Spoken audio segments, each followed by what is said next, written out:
శ్రీ గురుభ్యో నమః. శ్రీ విశ్వావసునామ సంవత్సరం వైశాఖమాసం ఉత్తరాయణం వసంత ఋతువు శుక్లపక్షం మే 5, 2025 సోమవారం. అష్టమి ఉదయం 7:37 వరకు. నక్షత్రం ఆశ్లేష మధ్యాహ్నం 2:05 వరకు. వర్జ్యం రాత్రి 3 గంటల నుండి తెల్లవారి 4:43 వరకు.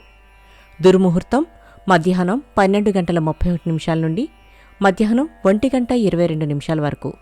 మరలా మధ్యాహ్నం 3:04 నుండి 3:55 వరకు. రాహుకాలం ఉదయం 7:30 నుండి 9 గంటల వరకు. ద్వాదశ రాశులవారు ఈరోజు చేసుకోవాల్సిన పూజలు: దుర్గాదేవి శ్లోకం చదవండి. దైవికం పొడితో ధూపం వెయ్యండి. ద్వాదశ రాశులు. మేషరాశి ఉద్యోగాలు నిదానిస్తాయి. ఆకస్మిక ప్రయాణాలతో నూతన పరిచయాలు పెరుగుతాయి. వృషభరాశి కొత్త రుణయత్నాలు చేస్తారు. బంధువులతో ఏర్పడిన వివాదాలు పరిష్కరించుకుంటారు. మిథున రాశి వృత్తి వ్యాపారాలలో ఆటంకాలు ఎదురై చికాకులు పెడతాయి. ఆరోగ్యం పట్ల మెలకువ అవసరం. కర్కాటక రాశి ఉద్యోగాలలో పని భారం పెరిగినా సమర్థవంతంగా నిర్వహిస్తారు. శుభకార్యాలలో చురుగ్గా పాల్గొంటారు. సింహరాశి కొత్త వ్యక్తుల పరిచయాలు పెరుగుతాయి. పాత బాకీలు వసూలవుతాయి. వస్తువులు సేకరణ.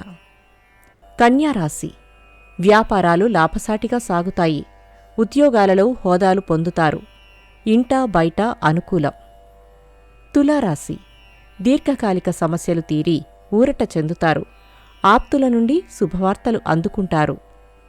వృశ్చిక రాశి నూతన పరిచయాలు విస్తరిస్తాయి. జీవిత భాగస్వామి నుండి ధనలాభం పొందుతారు. వాహనయోగం. ధనస్సు రాశి వ్యాపారాలలో లాభాలు పొందుతారు. ఉద్యోగాలలో మరింత ఉత్సాహంగా సాగుతారు. వస్తులాభం. మకర రాశి సన్నిహితులతో ఏర్పడిన వివాదాలు పరిష్కరించుకుంటారు. ఆకస్మిక ప్రయాణాలు లాభిస్తాయి. కుంభరాశి రుణబాధలు ఎదురై చికాకులు పెడతాయి. పనులలో జాప్యం జరిగినా నిదానంగా సాగుతాయి. మీనరాశి గృహ నిర్మాణ ఆలోచనలు నిదానంగా కార్యరూపం దాలుస్తాయి. వ్యాపారాలలో స్వల్ప లాభాలు పొందుతారు. నమస్కారం.